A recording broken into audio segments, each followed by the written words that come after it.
Welcome to Normal America Show. Host robnoerr. Great to see you all finally home. In a great mood today. I have not watched the Tim McDonald, Ben Shapiro song. Maybe we'll listen to it at the end of the stream. Who knows? Who knows what we'll get up to? I'm in a fantastic mood. I'm in a weird position in my life where there's like things that occur, certainly politically that's an outrage, but even with work and things like that, I'm working a lot. But I'm keenly aware that this is probably the peak that my life will ever get. My son is awesome. My wife is awesome. And today, after I do this stream, we're going to be driving. I live sort of in rural Pennsylvania. We're going to be driving some distance to go to a national aquarium. Actually, we're going tonight to get a hotel, and then tomorrow we'll be going to the aquarium. But I'm very excited. Hank loves... I didn't see that. Some dumb spider link it. Hank loves animals and the zoo and stuff like that. And the problem is at this time of year, it's hard to like find a zoo, so aquarium will do nicely. I'm very excited. I can't wait to go. So I'm in a good mood, but I wanted to get on here and do a little streaming, before we start on our fun week. It's kind of like the weekend to me since I work Saturday through Wednesday. So, but, no, it should be good. And of course, a lot of news to talk about. Now, I apologize to my YouTube audience. I actually did do a small mobile stream. Hank's favorite animal is a crocodile. That's his absolute favorite animal. He loves crocodiles. He's got a big, giant, stuffed crocodile he carries around with him all the time. So, I did stream mobily yesterday on my phone. I wanted to stream, like, in my setup here, but I got stuck at work late, so I was unable to do it. And then we came home, and me and my wife... my wife made strombolis. I sat there and talked to her while she made them. They were fantastic. This is how I know I have a wife that loves me. My wife's, among her least favorite foods would probably be mushrooms. And yet she knows I love mushrooms and still put them in my stromboli she made for me. How great. May you all find a wife that's as excellent as mine. Unless you're a woman, then find a husband. Okay? Let's Don't worry though. For my LGBT friends, we'll be talking about a little LGBT love on today's show. So yesterday's show, if you missed it, you can check the VOD out on Twitch. Obviously, it was poor quality because it was just through my phone.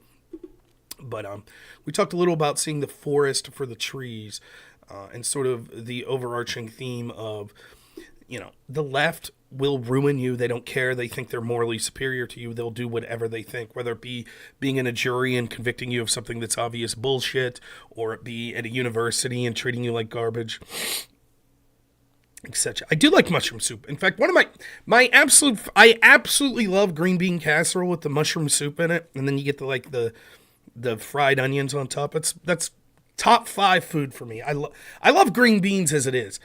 For a big fat guy, I actually really enjoy a lot of green vegetables. I love green beans. I love Brussels sprouts. I love asparagus. Like, those are amongst my favorite foods. I absolutely love them. Hank's really into squash lately. Squash and zucchini. Particularly if you grill them. If you put them on a grill. He really likes them. I think because they're colorful. And plus, I think squash and zucchini taste pretty good. Where was I? There was a lot of debates, and I've watched absolutely zero of them. Most of them are just Destiny, right? Which I'll say this, Destiny, it's never done anything really to me personally negative. I know people have stories about his personal actions. He's been fine with me personally. His politics are dog shit, as I point out routinely when I talk to him or debate him or whatever. But you do have to tip your cap to... do I look like someone who cares about your mushrooms? I don't know. Probably depends on the type of mushrooms I'm talking about. I mean, you call yourself Pinhead, so I don't know how much stock we put into what you care about. Nonetheless, you do have to tip your cap to Destiny from at least branching out and getting into more mainstream, like talking to Glenn Greenwald or debating Ben Shapiro. So I don't know how well it went from him. I know that if you are in the circles that I run in, oh, thank you. I would love to talk to Lex Friedman, or do a debate with him. So, what's up, neighbor guy? How you doing? So just to give you guys a little heads up, I do have some big news, some big breaking news. And maybe we'll talk about this later as well. So I have 2 shows coming up that are bigger shows that I'm going to be doing. On the 8th, so that's 7 days from now, at 1 p.m. Eastern, I will be on Ian Crossland's show.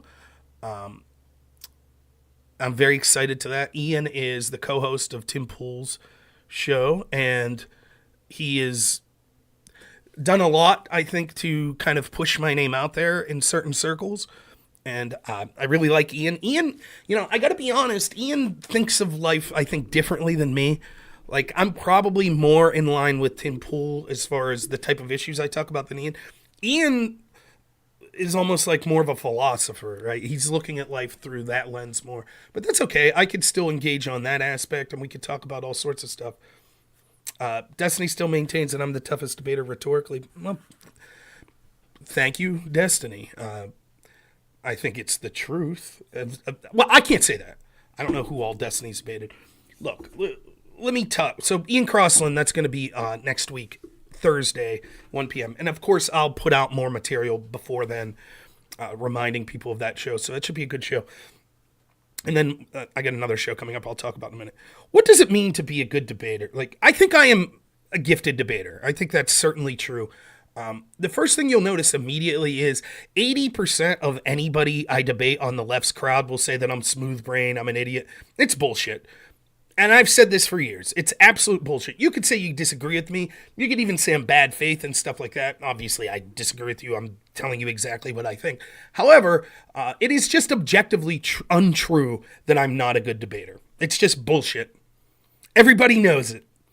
And if you don't know it, if you think that I'm a shit debater, you're an idiot. You're so partisan that you're unable to see. I could say that I think Destiny's a good debater. I could say that I think Vosh is a good debater. I could say I think Pisco could be a good debater. I think they are good debaters in different styles. And I think sometimes it's scummy, like particularly with Vosh or with Pisco being blatantly bad faith.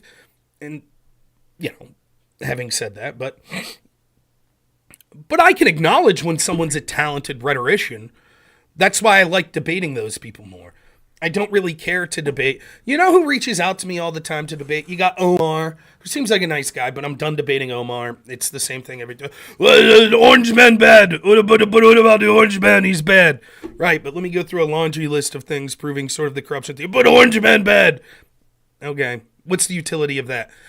You remember that food shops guy? He was the guy that, let's just cut to the point. One of his startling arguments was that if he had a child, an infant, and he had a friend who expressed a sexual attraction to the infant, he would allow that friend to babysit that child. What's the utility of debating people like that? So I like debating someone like Destiny because I think that it's a challenge. And even if I think that he's so partisan that he'll basically say shit that's absurd, at least it's a challenge to sort of increase my knowledge of a subject and things like that. And, but it's, what does it mean to be a good debater? I think that I am a good debater.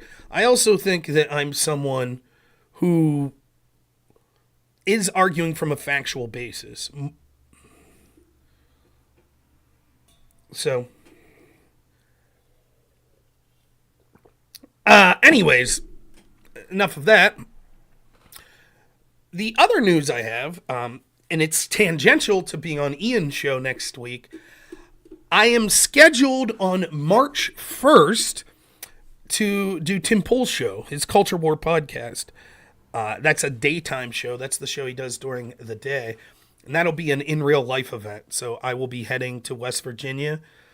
And I think it'll be a great show. So I'm very excited. And I basically have the groups of people I have to thank the most for that are, one, all of you in my audience that have sort of pushed me on places like Twitter or on Tim's show and other places. So I'm really grateful to you for that. And secondly, to Ian Crossland, who first saw me when I was debating Destiny about Burisma and brought me up in the show multiple times. and has been talking to me behind the scenes and has been really pushing me to Tim's producers, which it finally paid off. So, yeah, tentatively scheduled for March 1st. The 2 dates they gave me was February 23rd or March 1st. I told them I'm open to either as long as it's on Friday. And so they just got back to me and said it's actually going to be March 1st. So I didn't want to announce anything until I got a confirmation date. So should be good. There haven't really, neither Ian nor Tim have talked to me specifically about what the topics of conversation will be. I think that I'll probably talk about corruption. That's what I do. So I'm excited. And hopefully I could parlay these into some more opportunities to talk to some bigger people. People that I would really like to talk to would be the following. I would love to talk to Jimmy Dore. I'd love to get in his show. I'd love to talk to Glenn Greenwald. I'd love to talk to Aaron Mattei. I'd love to talk to Dave Rubin. And then there's a host of other people. You know, I think I would love to talk to Viva Frey. I'd love to talk to Rakita Law. I think I could probably make that happen. I'm going to reach out to Rakita Law. I think I could probably be able to get in a show with him. And then ultimately the end goal would be, I hope that I could illustrate that when it comes to sort of being in particularly the specialty of debating, that I think I'm one of the better people out there on the right. That's not to say that I'm the best streamer. That's not to say that I'm the most knowledgeable. But having knowledge of a topic and then putting it into a cohesive package in a debate where you're able to sound persuasive to an audience is two different skills. For example, Alex Jones has forgotten more than I will ever know about corruption of our institutions. And yet, because of his personality, he's not exactly the most effective debater. Now, that's okay. Being a great debater isn't the end-all, be-all. But it seems as if getting into this election season that there are more and more of these debates. You know, for me, the most frustrating debate was the debate that Ian Crossland hosted for Zero Hedge that had to do with January 6th, and you had the Krasensteins and Destiny versus Darren Beatty from Revolver, Glenn Greenwald, and Alex Jones. And objectively, I thought that the left won that debate, primarily because Alex couldn't control himself and kept derailing his own side. Yeah, I agree, McBacon Love. That's sort of what I'm going to try to put myself out there to Tim and others, is that I think I'm one of the premier debaters. And the last thing I'll say, tooting my own horn here, is I do zero research at this point, like none. I work so much and I have so much of I'm trying to do stuff with my family that I don't have the ability to, like, even if you look at my streams from like 2019 when I'm digging into stuff, like, I don't have time to do that anymore. So, thanks, Galil. I appreciate it. So hopefully, if I start to get more opportunities and grow my channel, I could cut back on some of the hours I'm working and then actually put more work into my channel, which hopefully sort of has a snowball effect where, it'll make it even better. So we'll see, but I'm excited. I'm excited to talk about that stuff. So,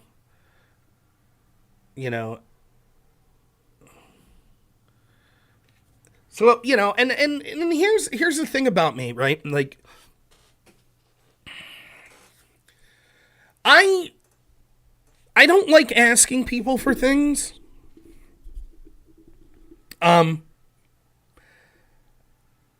I try to give everyone an opportunity on this space. I'm not perfect. I'm bipolar. I know I am. Sometimes I'm the most pleasant guy in the world. Other times I fly off the handle. I get all that shit, right?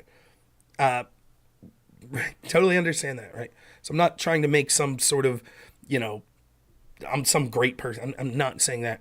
But I try my best that if someone, regardless of their channel size, reaches out to me and says, I want to talk to you, I want to debate you, will you come on my show? I've gone on people's shows that are Minecraft streamers that just wanted to talk about stuff like that, that have zero audience. I don't have a problem with that. I enjoy doing that stuff. I've gone on bigger streamers will ask me, can you do this for me? Can you do this panel for me? Can you do this? As long as it's time works within my schedule, I almost always say yes. Very rarely when I've reached out to people have they acquiesced to helping me? So if there's a bigger streamer that says, can you do this show for me? And I say yes, in return, I would like to do your show, like your individual show. It almost never comes through for me. And I don't like to be someone that's seen as like bothering people. So like with Tim Pool, like what can I do other than send an email to their email address or direct message them on Twitter? But I'm not going to spam it every day. You know, for a while, I was putting up short form videos and then tagging a bunch of people. I just don't think that, I don't know. I feel like I'm too needy. So all I know to do is to put myself out there, and if I get noticed, I get noticed, and if not, that's fine too. But I don't like bugging people.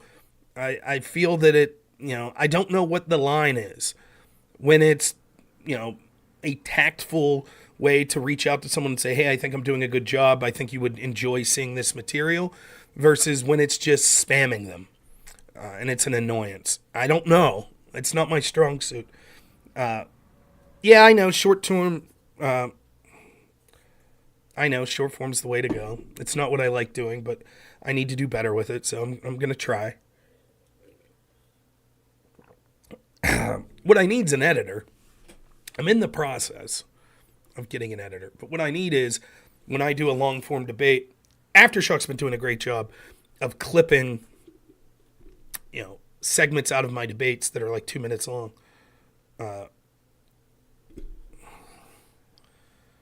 Streamladder. What is that? Let me save that. Yeah, and here's the other thing. I am through and through a boomer. I am so bad technologically. Like when I sit down and I try to edit, the program I use, I can tell you what it is. It's it's like VCS or VSC editor. For me to edit like a 3-minute clip from my debate, it literally takes me like an hour sitting there muddling through it. I'm so bad at it. And it's the bare minimum. It's not like I'm editing in sound effects and stuff like that. I need to get Taylor Swift on we can talk about Taylor Swift if you like. Yeah, I'll reach out to Taylor and Travis Kelce, and we'll see if we can get them on the show. And Andrew Tate, too. We'll get them all in one big show. It'll be great.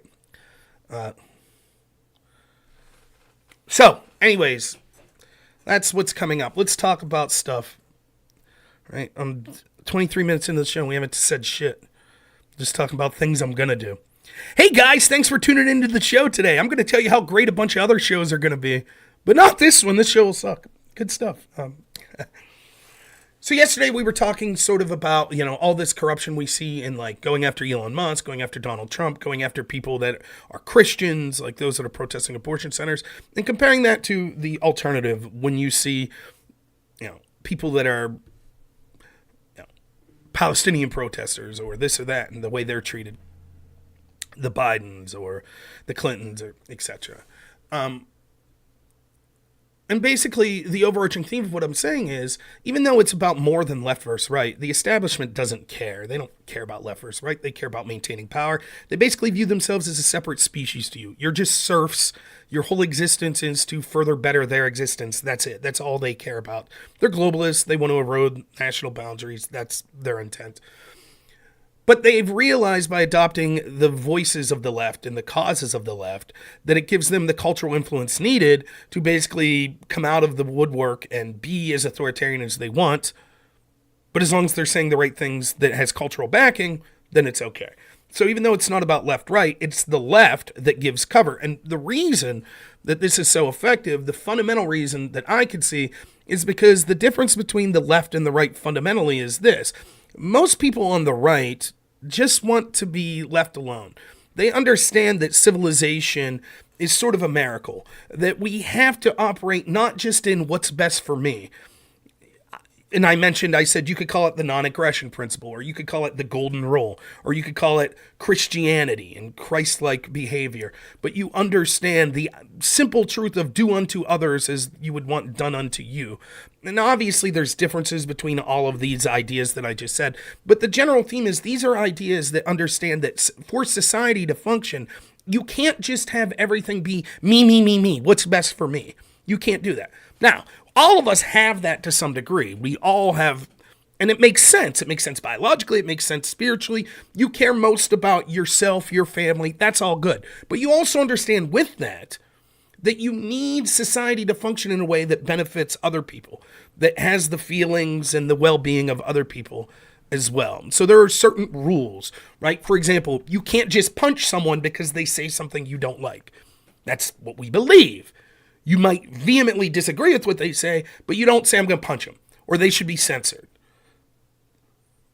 The left, and again, this isn't universal, but overwhelmingly, the left disagrees because they feel that you're immoral. The right feels the left is wrong, is stupid, is naive, is dumb, and the left feels the right is evil. And inversely, they feel they're virtuous. They're holy. Therefore, if they're virtuous and you're evil, there is no action that they could take against you that they would deem immoral, because it's all for the greater good. If you're Hitler, then murdering you isn't a bad thing. Even if murder generally is bad, if you're a great virtuous person and you're murdering Hitler, then it's okay. And you are Hitler. You're just varying degrees of Hitler. That's all. That's how they think of you. Now, I talked about this as well. The intensity of their strategy increases with the person that they're targeting and how influential they are. So if you're just someone like me that's streaming to 50 people, they're not going to really worry about doxing me or swatting me or censoring me or this, that, and the other. But if I'm talking to 1,000 people, if I'm running for president, if you're Elon Musk and you're trying to stop a censorship regime on social media, you can see the intensity increases. And this doesn't just work in the court system, which we focused on a lot yesterday. How you could have someone say, oh yeah, I think 30 years ago I was in a department store and the president raped me. What's your proof? Well, I was wearing this dress. Okay. But that dress didn't exist until after the incident. Whatever, details, whatever, it happened. By the way, rape's sexy. Oh, and this happens to be the plot of a Law and Order episode. Sounds good. And we all just accept it. We're like, well. By the way, this is the most frustrating part. I know I'm committed to winning this 2024 election, right? And I'm going to try to make peace and do my best to be as magnanimous as possible with all differing groups of voters, because I think the chances of Trump winning are very slight anyways, given the corruption he's likely to face. But if there is a chance, it's going to require every possible vote. And so I understand there are a lot of DeSantis people that are pissed at Trump and say they won't vote for him. I'm going to be trying to reach out to them and have them consider voting for Trump. There's probably a lot of moderates and Democrats that feel the same way, that don't like Trump's personality, but I'm going to be trying to reach out to them. I will say this. After this election, there will be a reckoning with many of those people. I may not be as polite, particularly the right-wing people. It is evident to me that many of those right-wing people are absolutely fine with the legal disparities in the treatment of Trump because they don't like him, because he said mean things, or because the Dilly meme team made fun of them on fucking Twitter or something like that. So who cares if they have all this lawfare against Trump, right? There will be a reckoning for them. I'm not going to say any names, Vito. There will be a reckoning after the election. I guarantee it. I feel like some relationships I have may start to tumble after the election. But until then, I'll do my best to be magnanimous. But it's not just court cases. It's like this and everything. It's like in university. It's like again, let me just give you an example, just in our media. You remember when Nancy Pelosi at the beginning of the pandemic said, go out and hug a Chinese person. Go to Chinatown and hug a Chinese person. You remember the Democrats were going nuts that Trump was xenophobic. Oh my God, it is anti-Asian bigotry to say that COVID could have came from a lab in China. That's anti-Asian bigotry. That's racism. The real truth is backwards Chinese people that are unhygienic ate bats at wet market. That's the non-racist position. Get it? You thinking that the United States partially funded a lab in Wuhan that created this virus, that's racist against Chinese people. It's only not racist to think they're backwards idiots that don't know how to be hygienic and ate live bats at a wet market. That's the non-racist position. Anyway, and Nancy Pelosi's up there, hug a Chinese person. The other day, Palestinian protesters are chanting at Nancy Pelosi as she gets out of a car. Would she yell, "Go back to China"? Imagine if Trump did that. What do you think the news cycle would be? But when Pelosi says it, and I got to give it, like, someone I really enjoy reading is Jesse Kelly. I would love to talk to him someday as well. Jesse Kelly is probably exactly what we need.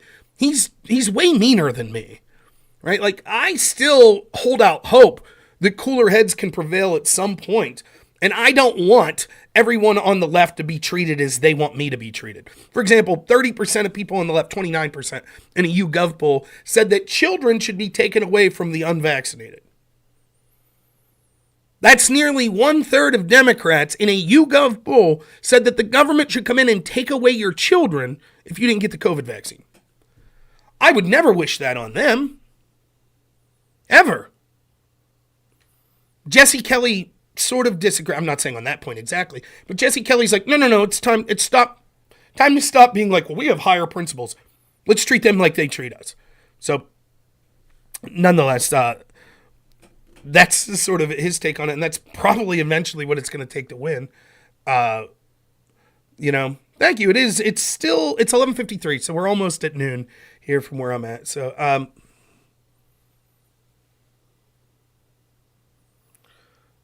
was Destiny? I didn't see the Destiny Glenn Greenwald debate, so I don't know if he was disrespectful. I will say in Destiny's defense, if he was disrespectful, Glenn Greenwald did initially start mocking Destiny right out of the gate. Was like, "Oh, you're young, you don't know anything. You just looked up Wikipedia right before we came on."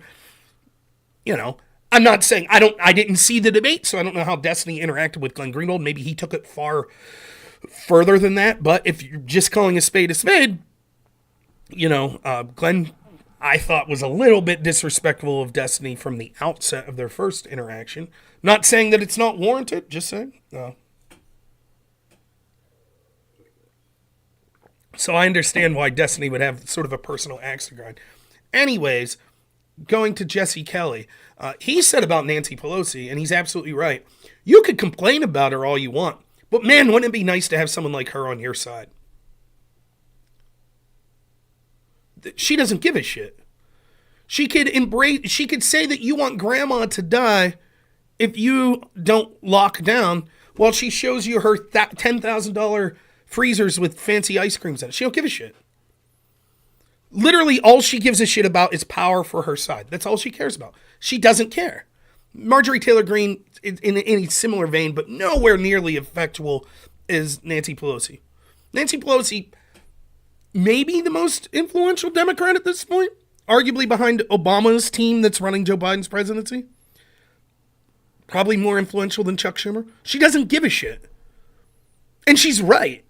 The media doesn't get... Do you think for a second that when Nancy Pelosi's like, go back to China, that she's worried that people will call her a racist? She doesn't give a shit. I saw some of Pisco's take. It's hard to comment on without watching the whole debate, but we'll comment. Remind me of that in a minute. So that's what we talked about yesterday. That was sort of the theme, and how the left, they don't give a shit because they feel that they're morally superior to you. They'll justify it. And I'm not saying that you, as some random right-winger, like, there's a hierarchy of who influences things more. Here's you, random viewer who doesn't have a stream of your own that chats once in a while. You have almost no influence over things. And then slightly above you is me. Just ever so slightly. Because instead of you just talking to me, I'm talking to 50 of you. So I'm also a nobody, right? And then you go up. You got, your Chip Roys, or your Ted Cruz, or your Ben Shapiro's, or your Jordan Petersons, or your all the way up to like Elon Musk Trump. As you escalate in influence, the more they will attack you, the more they'll justify. So your neighbor might disdain you because you put a Trump sign in the yard, right? But they're not necessarily going to be calling for you to be in prison for that. If you ran for school board and you got critical race theory and DEI shit and child sexualization out of schools, then they would want that. They would cheer for you to be imprisoned. Not all of them, but many of them. And those people will eventually be on your jury if you're in these blue areas. The easiest way I could put it is, you hear people say all the time, like, well, what we need, Tara Reid, she should say, you remember she credibly accused Joe Biden of sexually assaulting her. Well, what she needs to do, we need a attorney general in a red state to try that case with a red jury, like deep red Arkansas. They would acquit Joe Biden. Why? Because most of those people, even if they despise Joe Biden, would want to give him a fair shake. That's not how juries in New York or D.C. feel about Trump. They think Trump's Hitler, so whatever he's accused of, he did it. Yeah, it is me, Nico. I'm back. Now, the Glenn Green, I guess I'll talk about it briefly. The Glenn Greenwald Destiny debate, I did not see. Maybe it's something next week we'll watch the debate together and I'll give my full comments on it. Or that in the Destiny Ben Shapiro debate. I did see Pisco's take. Now, correct me if I'm wrong. Someone brought it up. I think it was Bandit brought it up. Pisco's take seemed to be this. All I saw on Twitter was this idea of Fort Sumter. Now, Fort Sumter was the initial attack from the South in the Civil War on the North. And so apparently, again, I haven't even seen a clip of this, but I will try to steelman Destiny Pisco's position. Apparently, it was asked of Glenn Greenwald, would you consider the attack on Fort Sumter an insurrection? And it seems to me that Glenn Greenwald said something to the effect of, well, knowing the context, yes, that it was the first shots of the Civil War, but without that, we can't be so certain. First off, I would think that without being a student of history that much and knowing too much about the Battle of Fort Sumter or the shelling of Fort Sumter, I would say that if you have an organized, what could be considered an organized military group using contemporaneous weapons of the day, attacking a U.S. facility, that you could probably call that an insurrection. That's different than a bunch of people, a riot that got out of hand with people with flags and zip ties. So I don't know that it's a hill worth fighting on. But nonetheless, what you see is that Pisco and Destiny, it seems like they're hyper-focusing on that one comment. Now, to me, right out of the gate, that's telling because it's like, it was a 2-hour debate or so, and that's it. I talked about this yesterday. The mistake, I think, in the debate context, at least from the debate I did watch, the Zero Hedge debate that Glenn Greenwald and Destiny were on, is the problem is with people like Destiny and Pisco's definition of the word insurrection, it's so loose because January 6th was so obviously not an insurrection. In order to have a definition that entails January 6th meeting it, then it has to be so loose that most of the George Floyd riots were insurrections, and much of the Black Lives Matter stuff was insurrection. And the attacks on ICE facilities from the left-wingers were insurrections. So literally since 2020 or 2019 or 2018, hell, even the riots when Trump was sworn in 2016 would be an insurrection. Right? If your argument is, well, January 6th is an insurrection, but the definition you use is so loose then that it means that we've had dozens, if not hundreds of insurrections since 2016, almost all of which have been conducted by left-wingers, that doesn't really help you. But this is the game they play. They say, it was an insurrection, and insurrections are really bad, and blah, blah, blah, and it's super serious, and blah, blah, blah, and paying lip service to insurrection, oh my God, it's an important thing, we need to kick these people off the ballot, and you're like, okay, look at all these left-wing insurrections. They go, that's whataboutism. That's whataboutism. See, they didn't care that there were dozens upon dozens of insurrections that occurred before January 6th, almost all of which were done by left-wingers. Didn't care. Find Pisco or Destiny talking about it. Go ahead. Find them saying, this is an insurrection. Democrats that are supporting this insurrection need to be kicked off ballots. I challenge you. Find one prominent Democrat that was saying it. Find one prominent Democrat that called them insurrection. Or not even prominent. Even commentators. Go ahead, find one.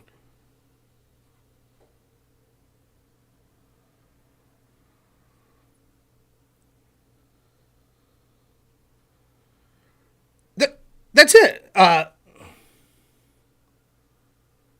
Heartless Lib says, hey, DGG are here. For those that don't know, I'm not quite sure what DGG stands for. I know that's Destiny's audience, though. Destiny... Goo Girl? I don't know. My political philosophy would be that I'm probably close to a libertarian conservative. I'm not libertarian, but I'm probably closer to libertarian than conservative. But I consider myself a populist first and foremost. I think that the biggest issue facing our country today is the fact that we have a ruling elite and institutions that don't give two hoots about the rest of us, and they engage in corruption and influence in a way that means that the average person's voice is not heard. And I think until that corruption is dealt with, then it doesn't matter if me and you have a passionate argument on something like healthcare and you advocate for Medicare for all, but I advocate for more of a private solution if the people in charge don't give a shit about what we say. In a nutshell, that's mine.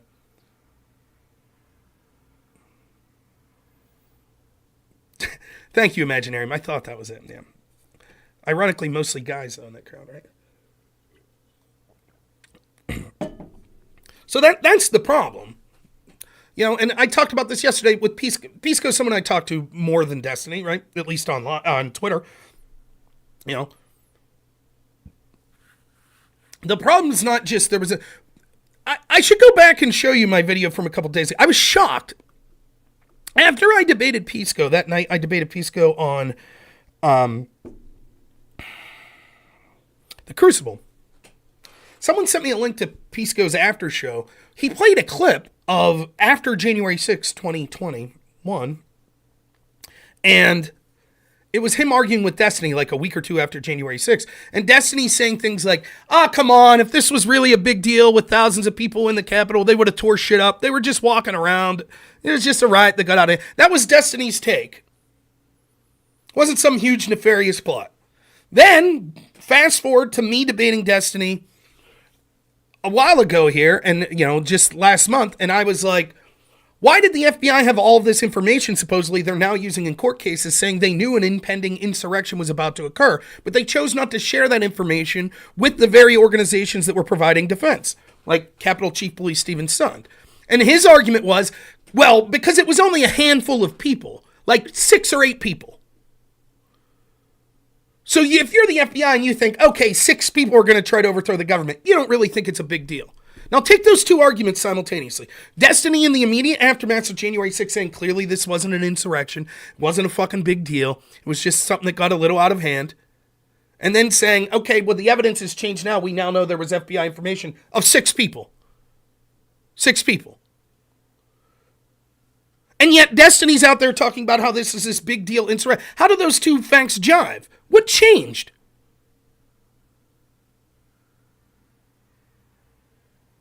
What changed in that time? Well, I'll tell you what changed. The same reason that almost no Democrats were immediately calling it an insurrection in the aftermath of January 6th. No one made a huge deal out of it until they realized the political power that came with it, how it helped their side. Then all of a sudden it was a big deal. So then you're like, okay, well, by your definition, now that we're calling this an insurrection, right, doesn't that mean that all these other things, and Pisco will admit it. He'll say, yeah, there was a lot of insurrections with the George Floyd stuff and stuff like that. May 30th, 2020, that would have been an insurrection. Okay, where was the massive FBI investigations? And then they'll just say, well, for all we know, there were. They did do a massive FBI. For all we know, we don't know. Maybe they're still doing it. Maybe. Where were all the arrests? Maybe they did them. We just don't know about it. Maybe. Why weren't we investigating to see if they were connected to Democratic politicians and Democratic media people? Maybe they did. We don't know. Maybe. How come you weren't calling it an insurrection at the time, saying how important it was? Well, you know. Just from my interactions at Pisco the other day, I mean, it's laughable. It's absolutely... Let's see if I can pull some of this up.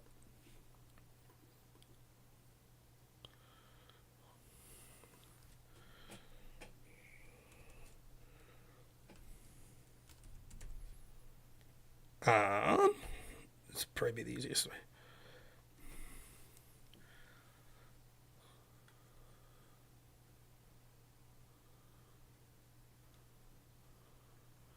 They just lie constantly. What's going on here with my scroll wheel?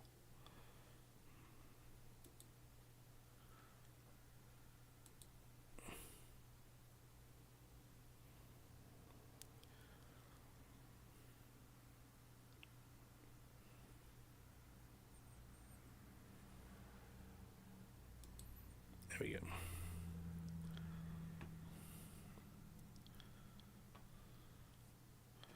someone comments to Pisco, is like, well, what about Kamala Harris? Because Pisco's admitted. Now, this is what always happens with them.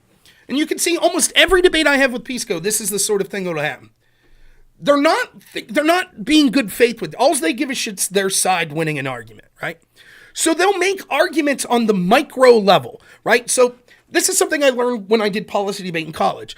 I'm not an overly smart person. I'm average to maybe slightly above average intelligent. I don't know, right? But what made me a good debater? Most of the people I was debating at the highest level were way higher IQ than me, way higher testing scores than me. But one of the reasons I was so effective was I understood that your judge is human.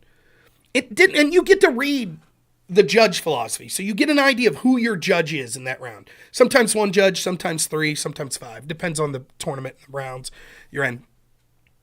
It doesn't matter if 100 judges were in the back of the room and you lose 99 of them. If only one judge's vote matters, that's the judge you need to win. And if you know that that judge thinks these types of arguments are more important, then that's the argument you need to win, even if you lose every other argument in the debate. That's what made me a good debater. Some of these people were so smart, and they'd be crushing me on so many arguments that they would make the mistake of trying to win every single argument.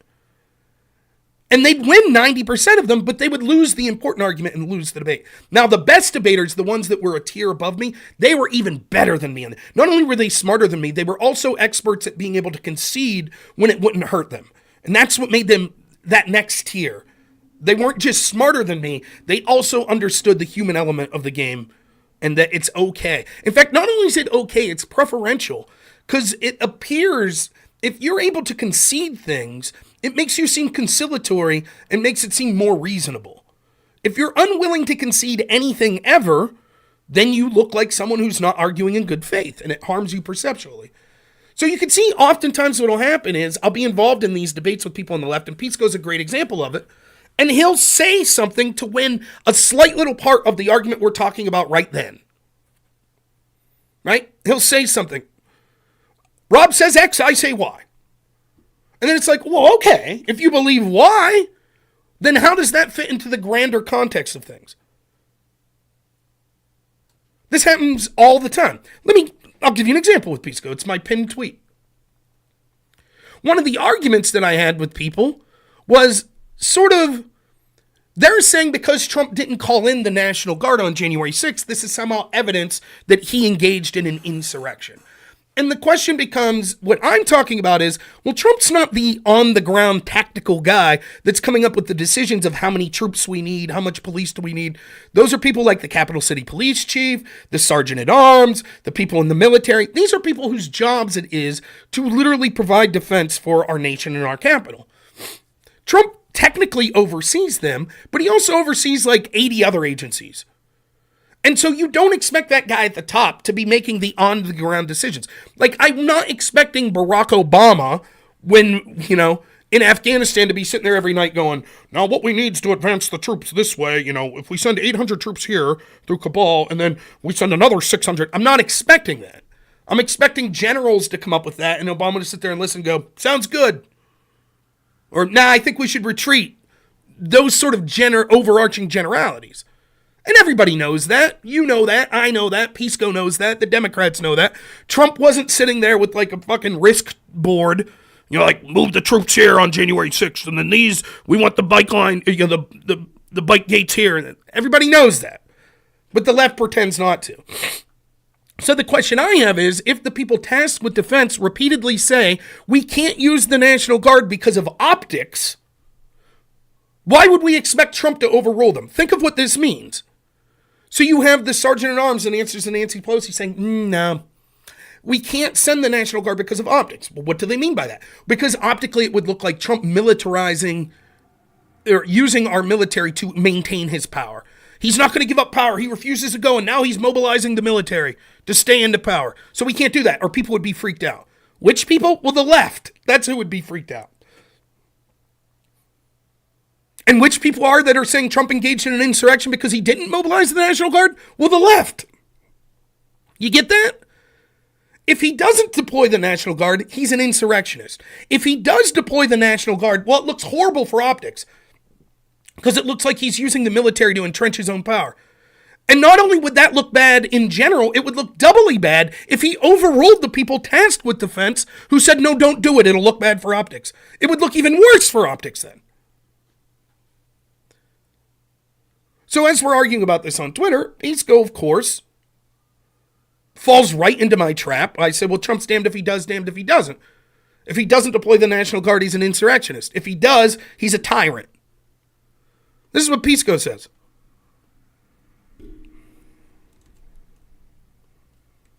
I say if Trump would have deployed the Guard over the recommendations of security and military personnel, people like Pisco would have called him an authoritarian. However, because he didn't, they call him an insurrectionist. Pisco says, this is such a lie. No, we wouldn't. Congress people were begging for the National Guard to be mobilized. Capitol Police were begging. And the proof is in the pudding. Trump actually claimed credit for mobilizing the National Guard. We're upset it was late that it didn't happen, not that it happened. So Pisco makes it quite clear that no one on the left would have said that. No one on the left would have said don't deploy it because of optics. Except Lieutenant General Pyatt and the Sergeant at Arms. You know, the people that had the authority to deploy the National Guard. That's what they said. You see, he gives away the game. No one in their right mind would make this optic argument. Really? Because that's what the people in charge did. And then he's like,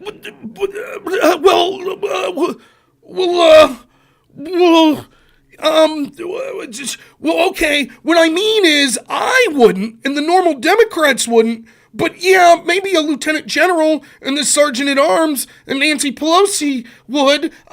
But you see? To win the micro argument, nah, I wouldn't have said that. No one would have said that. Oh, no one would have? Then how about this?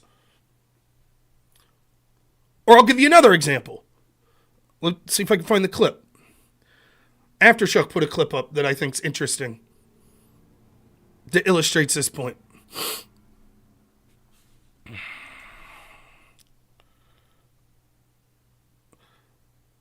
Let's see.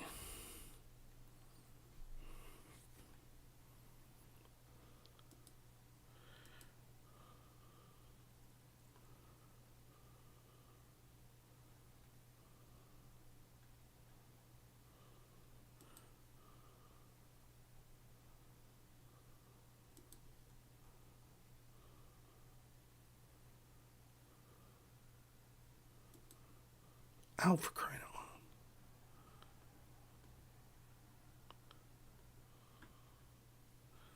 My scroll wheel is broken on my thing.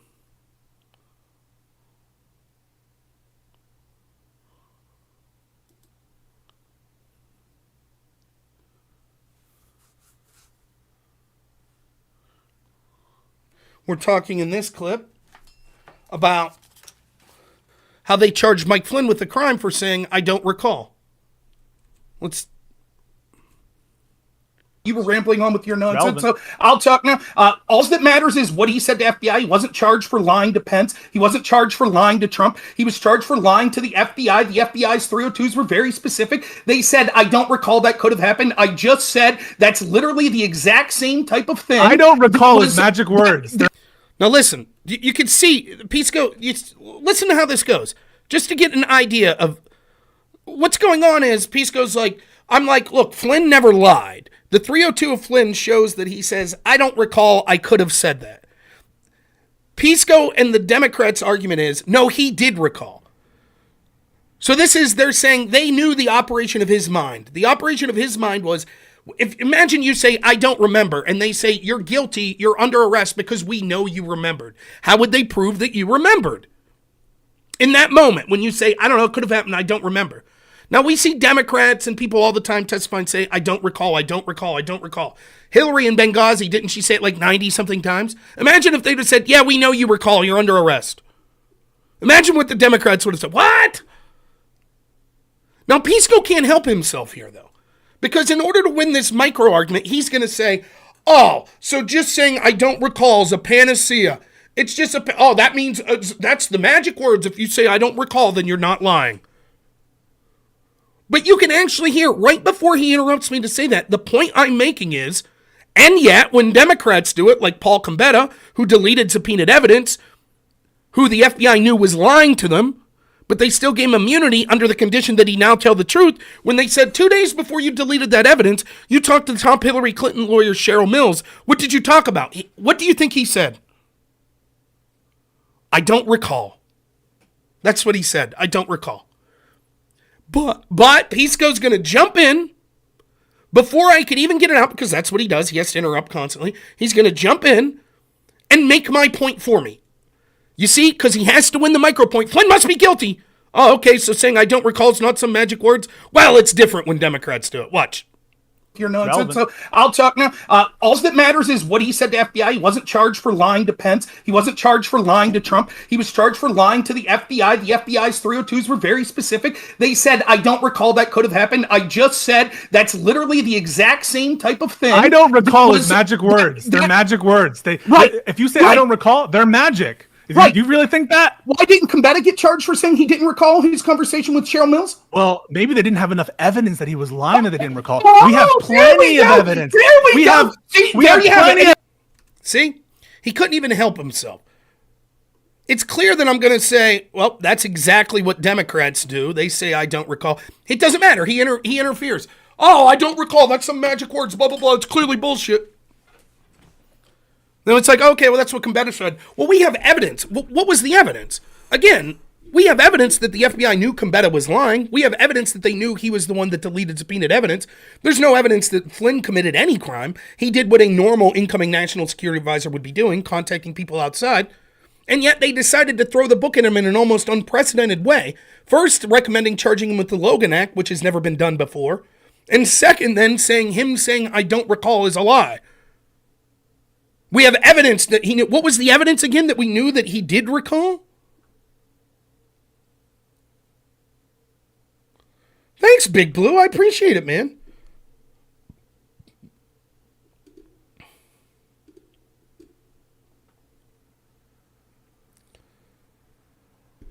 So anyways, getting back to it, we can see this is what happens. They ultimately will make these arguments to win in the micro level, and it ends up harming them in the grand scheme of things. Well, it should, but they just don't give a shit. So now you have people like the Democrats and Destiny and Pisco. They're saying, oh, clearly January 6th was an insurrection. Right, a bunch of people that showed up with no firearms. There was like 3 people or 4 charged with firearms. They left their firearms back at the hotel, but they found zip ties there. They had piercing weapons. Like what? Flags. Those are spears.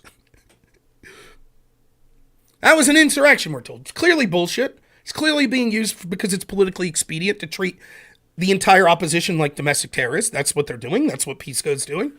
So he has to stretch out the definition of insurrection to be so encompassing that it means a bunch of other things are insurrections, like the attack in Minneapolis, the police station, the attacks on May 30th, etc., the attacks on federal court buildings, the attacks on ICE facilities, all insurrections.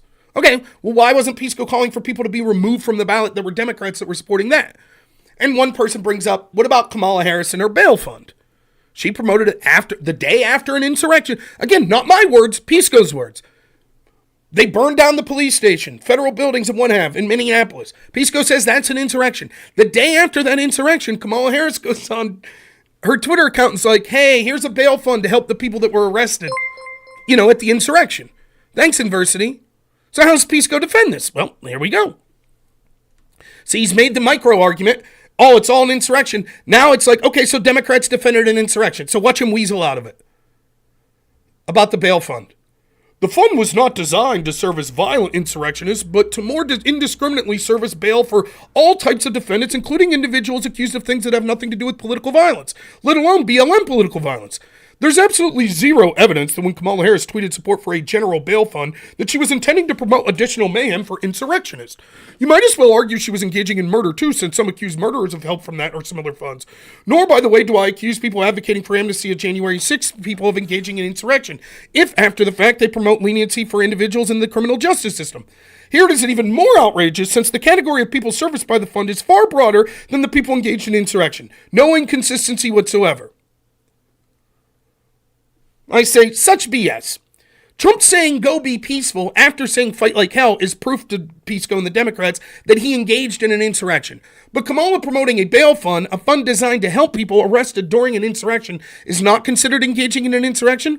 Had Trump promoted a bail fund for January 6 people, you and the Dems would have said this was further evidence he engaged in insurrection.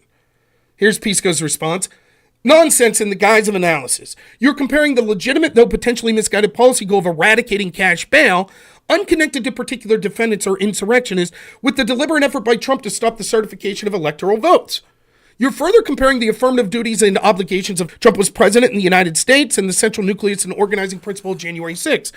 Not only did he have actual operational control over the elements of the federal government which could have thwarted January 6ers after it became apparent violence was happening, he had effective control over his supporters with whom he was aligned in a mission to stay in office. In that context, yes, I place a bigger responsibility on Trump than Harris regard to our generalized statements in favor of a general bail fund in the context of protests which in no way relates to this. Waste of time to further discuss this. He's saying this to someone else.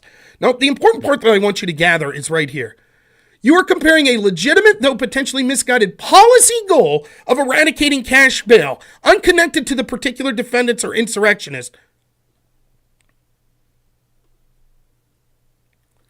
Do you understand what Pisco just wrote there? Kamala Harris, the day after this insurrection, tweeting out a bail fund that says, hey, here's a fund to help the people that were arrested in Minneapolis. He says, that's not a specific call to help those people that were insurrectionists. That is a general criticism of wanting to get rid of cash bail. Let me repeat that.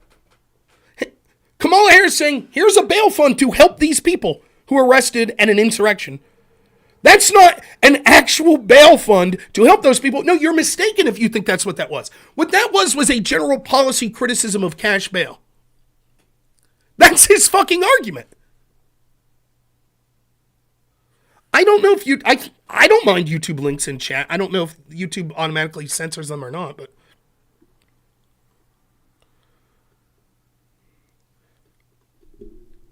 my response is wrong on both accounts. First, wanting to get rid of cash bail is a policy goal. Promoting a bail fund to help people who were just arrested at an insurrection is more than just wanting to get rid of cash bail. Second, the obligations between President Trump and Senator Kamala Harris are irrelevant to the question of did they engage in an insurrection. Not only did Harris have kind words to say about the groups that were engaged in a violent insurrection, she went further than Trump ever did by promoting a bail fund to help release people arrested during the insurrection.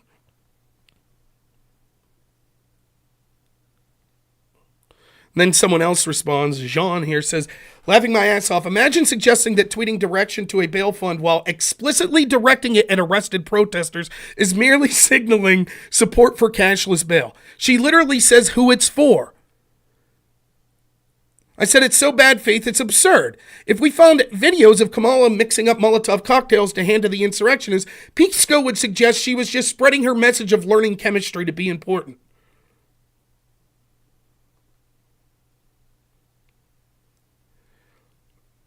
And somewhere here is the actual tweet.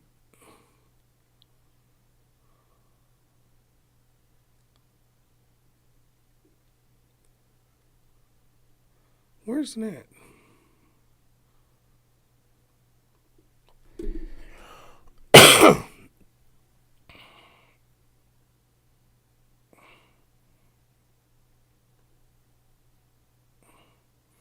Here's the tweet that Kamala Harris sent out.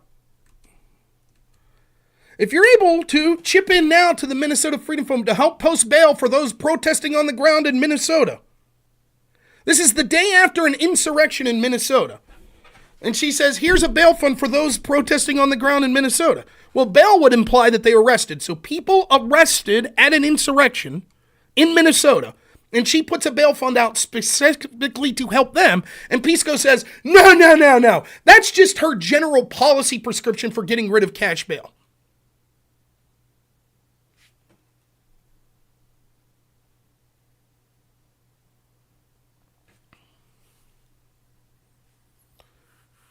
Again, let's take Pisco has to make two arguments. The Democrats have to make two arguments. They have to say January 6th was an insurrection and Trump engaged in it. So they've broadened the term of insurrection to be so broad that basically they're forced to admit, yes, a lot of the George Floyd shit and other lefty things were insurrections. Then it raises the obvious question, why weren't they treated the same? Why weren't they treated with large FBI task force? Why weren't there sedition hunters looking at people's faces at these insurrections from the left, trying to get them fired from their jobs and locked up for years? Why didn't any of that occur?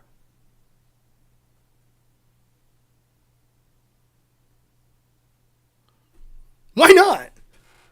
And why weren't the Democrats that engaged in that insurrection, that, like, what he'll have you believe is, well, when they were saying, when all these Democrats, when Black Lives Matter and George Floyd protesters were rioting and they were saying things like, violence is the language of the unheard, and it's mostly peaceful, and these are great people, and they have goals that, you know, we really need to address, and the unrest should continue, and shit like that. That wasn't engaging in the insurrection. It was an insurrection that was saying nice things about people involved in the insurrection, but not really, because that was just saying nice things about the people that weren't involved in the insurrection.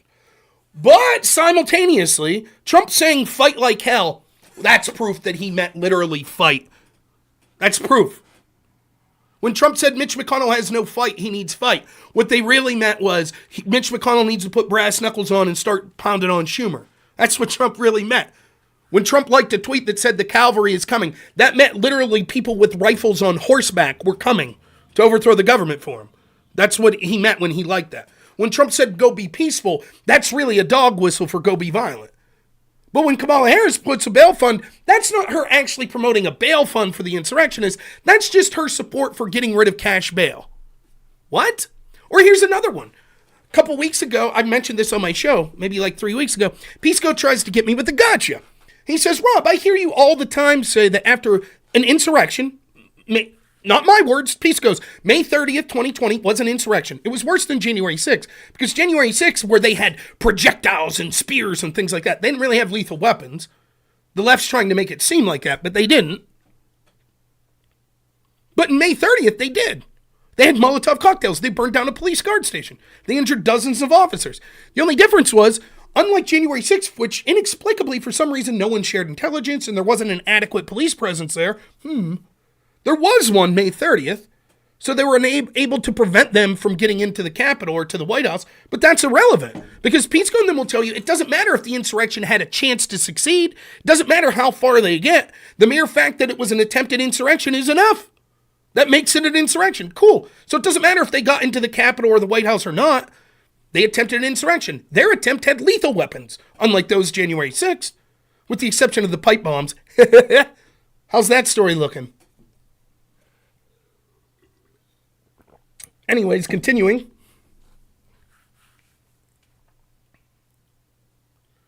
Trump has to be moved to a bunker. What was, after that insurrection, what was the Democrats' narrative? What was the media narrative? Trump was a bunker boy, or he was a bunker bitch. It was the hashtag that was tweeting on Twitter. That's what Democrats thought. That's what left-wing voters thought. Left-wing insurrectionists tried to kill Donald Trump and overthrow the government with lethal weapons, and they had to move the president to a secure bunker. What a wimp. That was the left take. So Pisco thinks he's going to get me with the gotcha. He goes, hey, Rob, can you show any prominent lefties, or was that just random people on Twitter?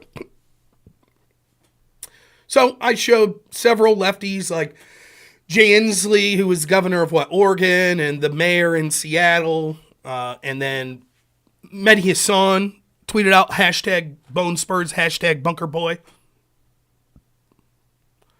And of course, you know, Pisco's like, oh, okay, whatever, hardly high profile. You had Mehdi Hassan, but that was it. The other ones didn't actually say Bunker Boy. And then I hit him with the best evidence, which was Joe Biden himself making fun of Trump for being in a bunker. 2 days or 3 days afterwards, Joe Biden's interviewed, and he says, I wish Trump would shut his mouth and go back to the bunker.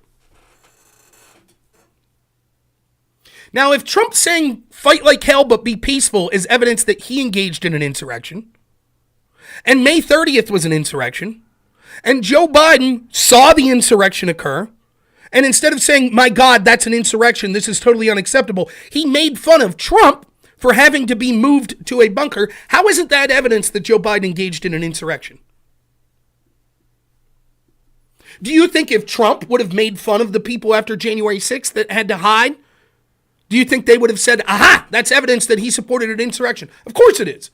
But when it's Joe Biden, what do you think Pisco's answer? There was Pisco trying to win the micro argument. Okay, now Joe Biden said it. Now what? And he's like, well, you know, Trump said it wasn't a big deal, so it doesn't matter if Biden said that. Okay, Trump's trying to be a tough guy. He doesn't want to show weakness. So instead of saying, yeah, it's pretty fucking bad that left-wingers attacked me and I had to get moved to a bunker and a bunch of left-wing people were making fun of me, Trump, being the braggadocious person he is like, fuck that, I ain't scared. Doesn't change the relevant facts on the ground. The relevant facts on the ground are it was an insurrection, as is admitted by Pisco, and Joe Biden made fun of Trump for having to be moved during that insurrection. So Joe Biden should be removed from the ballot, correct? No, that's different. It's different. Now we go to the Glenn Greenwald destiny debate. They keep focusing on this Fort Sumter question. So I've already talked about the general scheme. Well, I don't know exactly what Glenn Greenwald says, but it doesn't matter. Like when I debated, it was actually... It's not bad moderation. That's not what I'm saying. But when I debated on the Crucible, Andrew, I knew this is the debate. Pisco would be more than happy and Destiny would be more than happy to talk about definitions of the word insurrection for 15 hours because they feel they're going to win that debate. Let me give you another example, right? Kind of tangentially. Does anyone, Aftershock, I know you're still listening, but anyone could answer this. Does anyone remember when one of Tim Pool's greatest moments, I think, was when he goes on Joe Rogan's show with Jack Dorsey and I forget her name, Vija, who was like the head of whatever, bullshit censorship at Twitter at the time. And Tim Pool brings up all these cases of prominent conservatives being censored. Does anyone remember this? Does anyone know what I'm talking about? But yeah, right. And I talked about this when it happened. I said, here's the problem. The terms of service are written as vaguely enough that, not just on Twitter, but on YouTube, on Facebook, that they could say they nailed you for something. I've given this story about the time I was arrested for disorderly conduct.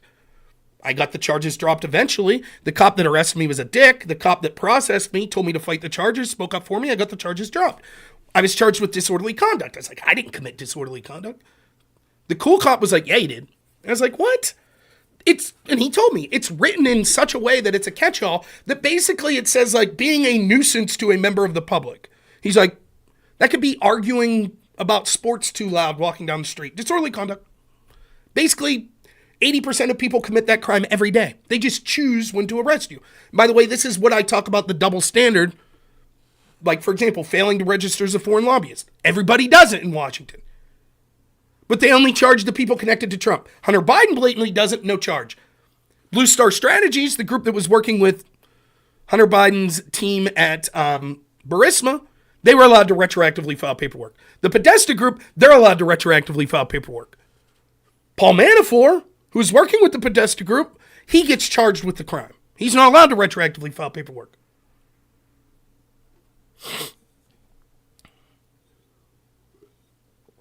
The problem is the law is written as such that most people are many people are violating it, and then they selectively decide to enforce it.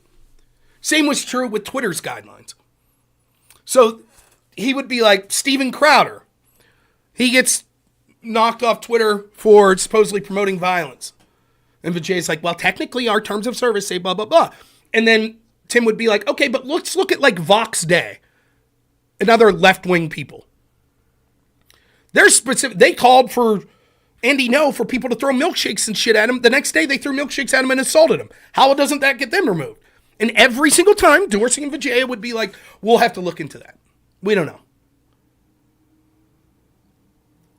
But what the left will do is accuse you of whataboutism. They'll say, technically, did Steven Crowder violate the terms of service? I guess you could say it's vague enough that he did. Okay, that's the end of the argument.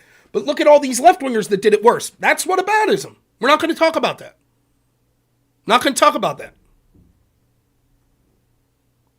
That's the same thing they're doing with definitions of insurrection. Oh, the definition of insurrection is literally a group of people come together and use force or the threat of force to challenge lawful orders of the United States. That's it. That's pretty much Black Lives Matter. Their entire point. They didn't have to use force. What do you think they mean when they say no justice, no peace? What do you think they mean when they say violence is the language of the unheard? They don't have to use force. The implied threat of force is there. There you go. Okay. Anybody engaged with it that provided support or cover or words for it? So anyone who supported Black Lives Matter. Well, that's all whataboutism to them. Nope, we'll define it. So basically, 90% of political movements can be considered an insurrection that have protests, but we'll only selectively enforce it against the people we don't like. That's what they do.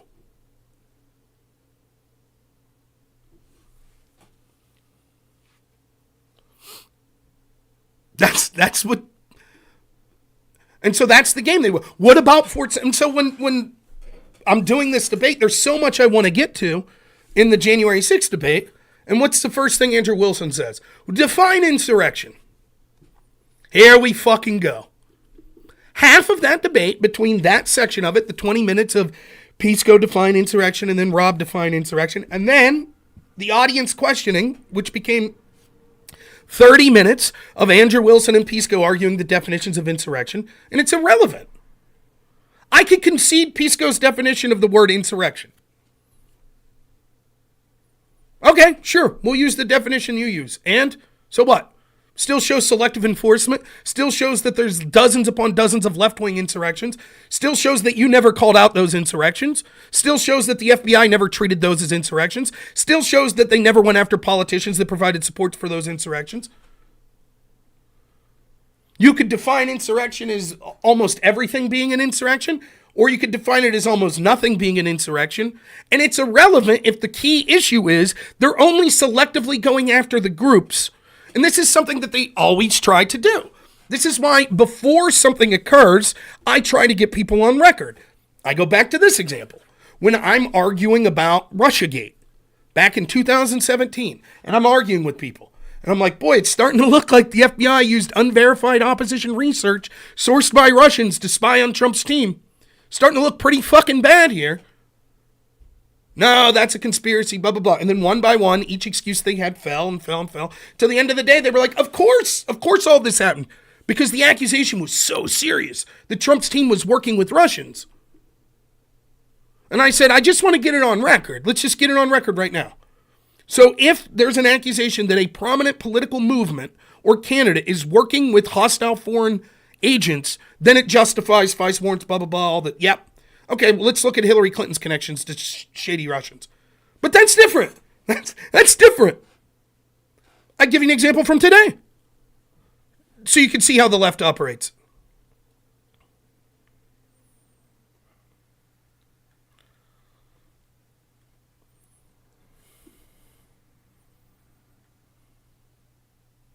Just some rando, but still, you get an idea.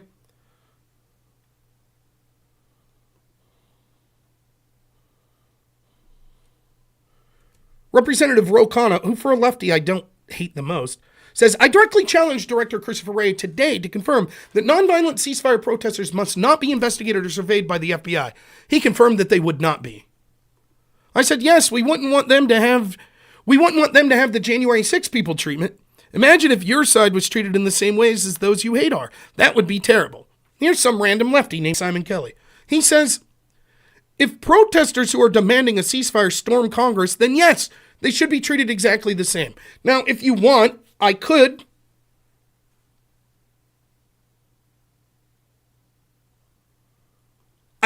provide you example after example of Palestinian protesters getting into the halls of Congress here in the last month.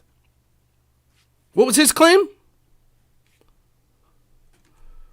If the protesters are demanding a ceasefire storm Congress, then yes, they should be treated exactly the same. I said, you must not be following the news lately. Spoiler, they stormed into government buildings and they weren't treated exactly the same. And then look at right out of the gate how he moves the goalpost. Were they chanting, hang Kamala Harris? Did they erect a gallows? Did they murder police officers? Did they defecate in the halls? I don't know if they were chanting murder Kamala Harris. That seems to be irrelevant. There were plenty of left-wing protests that hung Trump in effigy, that suggested killing Donald Trump, that suggested burning down the White House and things like that. Second, January 6th people murdered 0 police officers, despite the fact that Joe Scarborough's out there daily. By the way, just a question. If Donald Trump could get sued for $85 million for saying that he didn't rape E. John Carroll, what could Joe Scarborough be sued for saying January 6th people murdered 4 police officers when they murdered 0? What's that lawsuit worth? If I was there on January 6th, can I sue Joe Scarborough now? That's how it works, right?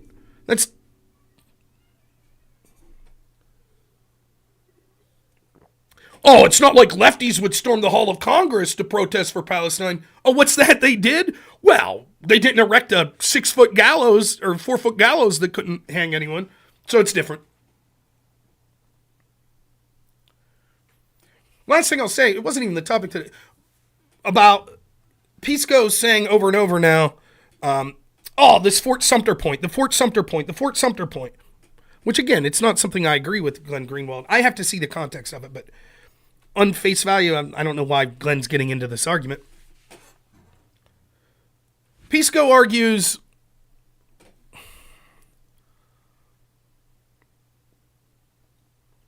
let's see here.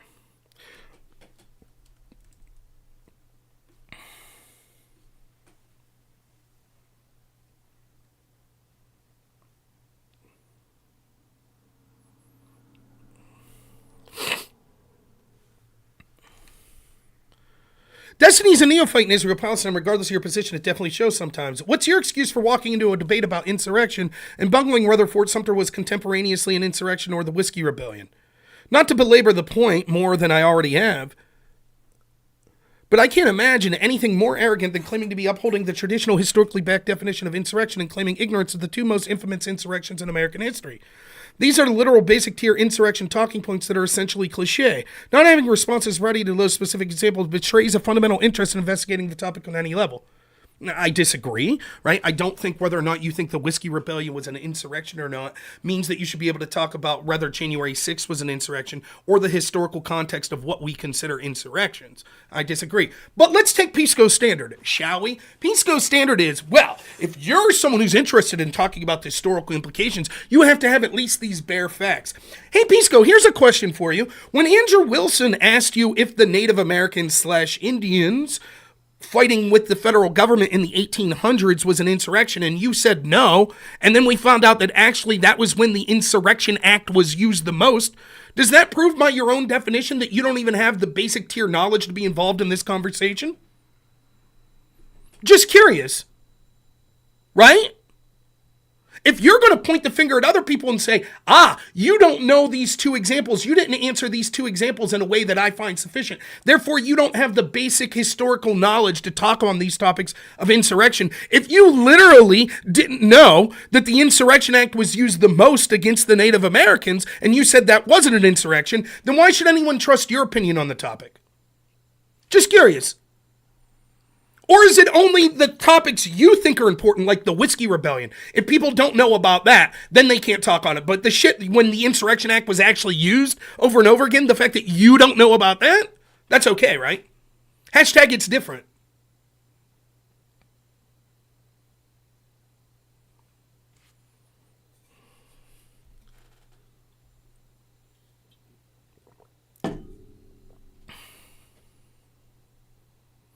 It wasn't just investigating. What Ro Khanna said was, can you show that the non-peaceful people will not be surveyed? The January 6 people were surveyed. In fact, data was collected on every single person that liked Trump's tweets that day. Now, in fairness to Ro Khanna, he may have spoken up against that. I don't know. Ro will cross party lines sometimes when it comes with this authoritarian shit.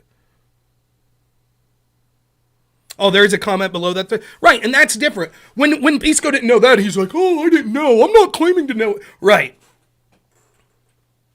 So again, I go back to my general ideas about this potential debate would be that I feel that the fact they're hyper-focusing on this Fort Sumter shit probably shows that they got blown out in the debate. So they're focusing on one specific thing. Maybe not, though. Now, what I was going to talk about, decency being brought to the White House today, did you see? Turns out now it's not a crime to break into the Capitol and have gay sex and film it. It's not this is the group that's bringing decency back to the ballot. No more mean tweets.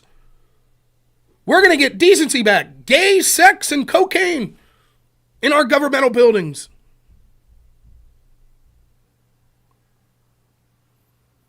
It's a fucking joke. It's a joke. We all know it's a joke. Well, the Capitol Police is like, we don't know if it's a crime. We just don't know what the crime. I'm not making this up.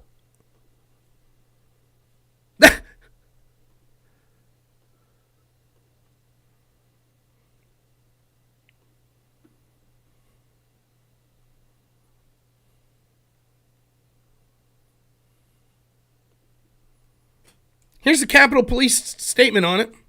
For now, we are closing the investigation into the facts and circumstances surrounding a sex video that was recorded inside the Hart Senate office building on the morning of Wednesday, December 13th. After consulting with federal and local prosecutors, you mean D.C. prosecutors? Democrat doing something bad? D.C. prosecutors say, we don't see anything wrong with it. Continuing, as well as doing comprehensive investigation and review of possible charges, it was determined that, despite a likely violation of congressional policy, there's currently no evidence that a crime was committed. Although the hearing room was not open to the public at the time, the congressional staffer involved had access. The two people of interest were not cooperative, nor were the elements of any possible crimes met. The congressional staffer, who has since resigned from his job, exercised his Fifth Amendment right to remain silent and refused to talk to us. Our investigators are willing to review new evidence should any come to light. There you have it. You can have gay sex in the Hart building. It's not a crime. Not a crime. If you pray outside an abortion clinic, 11 years in prison. Gay sex in the Capitol, not a crime. Yeah, maybe Vita, I'll review that. They can't figure out. Jabal Bowman, yeah, we'll give him the misdemeanor, $1,000 fine for pulling the fire alarm. But he clearly, even though he lied to police, doesn't matter.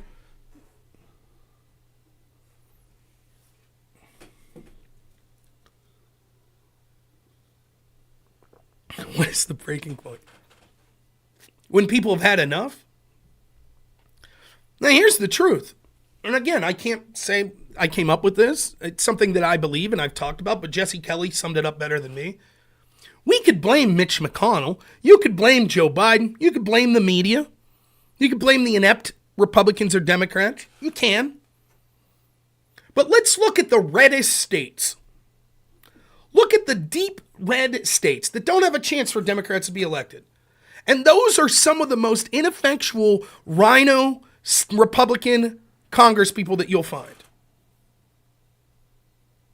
You would think that if you're in somewhere like Arkansas that's going to go Republican no matter what, that you would elect someone who's going to say, fuck you Democrats, we ain't working with you, we're going to actually push the agenda of Republicans. Maybe you can understand somewhere like Pennsylvania that's more difficult because it's a purple state. So you can't have someone that's as much of a firebrand. And yet it's the exact opposite. The truth is, people haven't had enough. The truth is, people will take any amount of shit you shovel in their mouth. That's the truth. This is a difficult topic. So if you're squeamish in topics talking about children being harmed, you may want to pause the video. For years, I said, when I look at the United States, the countries that seem most similar to the United States are those in the Western world, such as Canada, the United Kingdom, countries like that. They're not the same. I'm not saying that. There's obviously historical differences, there's cultural differences, but similar enough.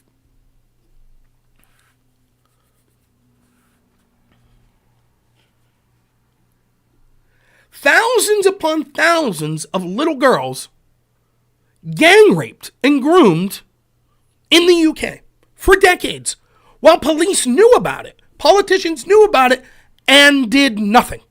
In fact, they did worse than nothing. They actually went after the parents, the people that were upset that their daughters were being gang raped. For decades. Tens of thousands of girls' lives ruined. When it all comes to light, how many police chiefs were prosecuted? How many politicians were prosecuted?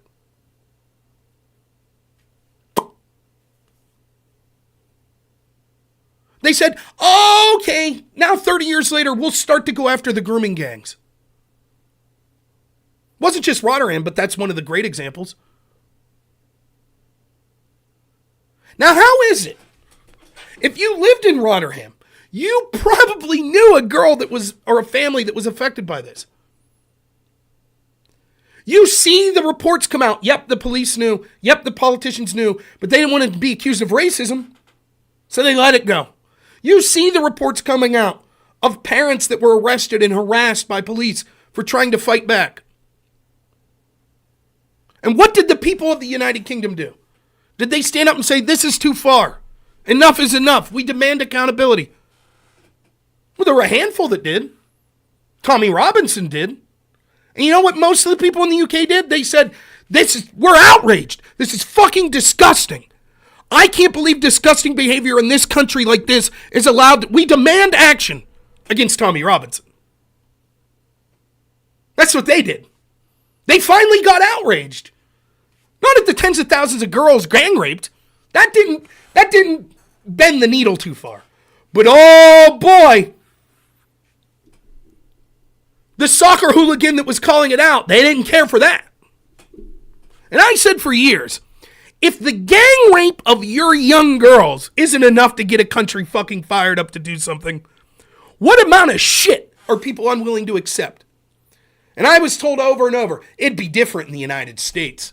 We wouldn't accept that shit. Really, we wouldn't. How'd that COVID lockdown shit work? How'd that work out?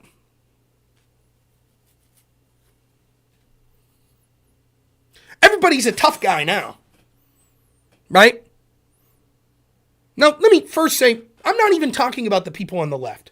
Fuck them. I know they're authoritarian, socialist pieces of garbage that think that the state has total control over your life, and they want to live in constant fear and think the government should tell you what you should be allowed to do because they're scared shitless.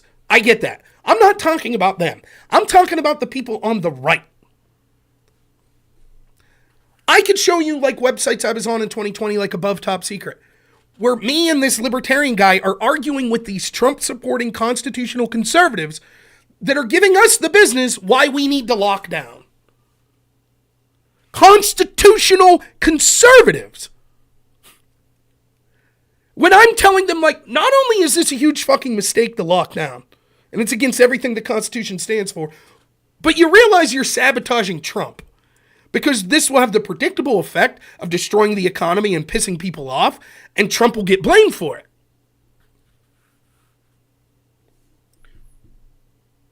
I was assured shit like that can't happen in the United States. Constitutionalists would stand up. Enough is enough, they would say. How'd that work? Not only, and again, make no mistake about it, COVID was just a test run. That's all it was. It was a test run. They wanted to see how much they could get away with it. They literally locked you down while people like Gavin Newsom laughed in your fucking face. And they totally got away with it. Completely got away with it. You were told that you couldn't go to your grandma's funeral because you'd spread COVID. Meanwhile, Barack Obama had a huge party at Martha's Vineyard for his birthday.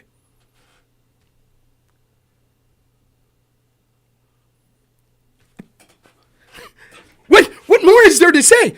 Not only did it happen, not only was it accepted, there is and will never be any consequences at all. There's none. Now you got tough guys sort of like, I was against it. Really, show your post that you were against it the whole while. Anyone who ever endorsed some sort of lockdown, they're constitutionally, I could never vote for them, fuck it. I don't care if Biden wins. Fine, that's your right. Oh, you just supported DeSantis, who also supported lockdowns?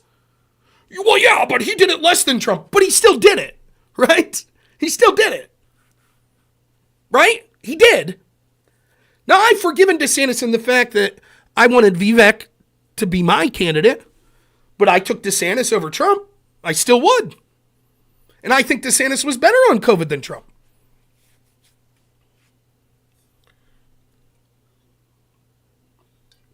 But the idea that it's disqualifying if you were for the lockdowns, but it was okay that DeSantis was.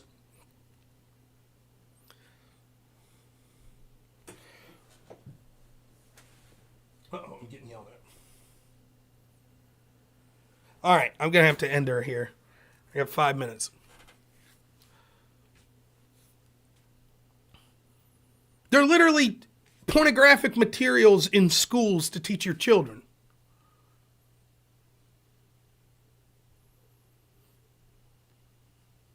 I was reading this story, and there's some pushback, but not a lot. Like, that's where we're at. Well, we draw the line there. Porn for children. We draw the line. It's a serious debate. There's a debate. Should we allow porn for children or not? Serious debate going on. Some back and forth. 9-month abortion. Should we allow it or not? There's a serious debate occurring.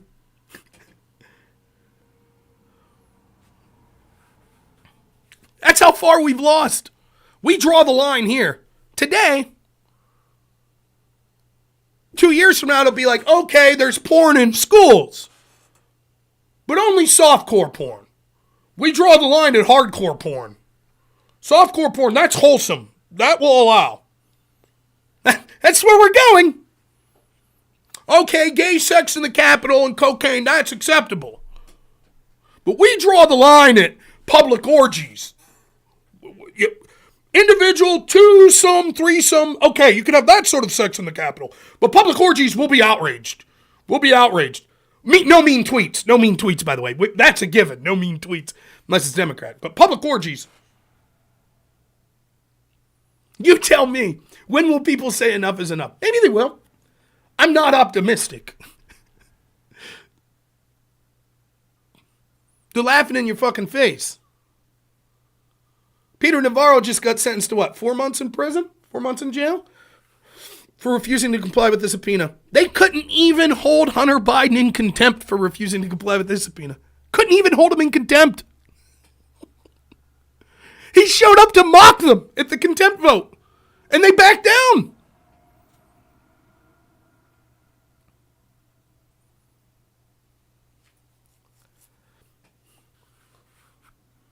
That's why I understand. I argue with the Christian nationals.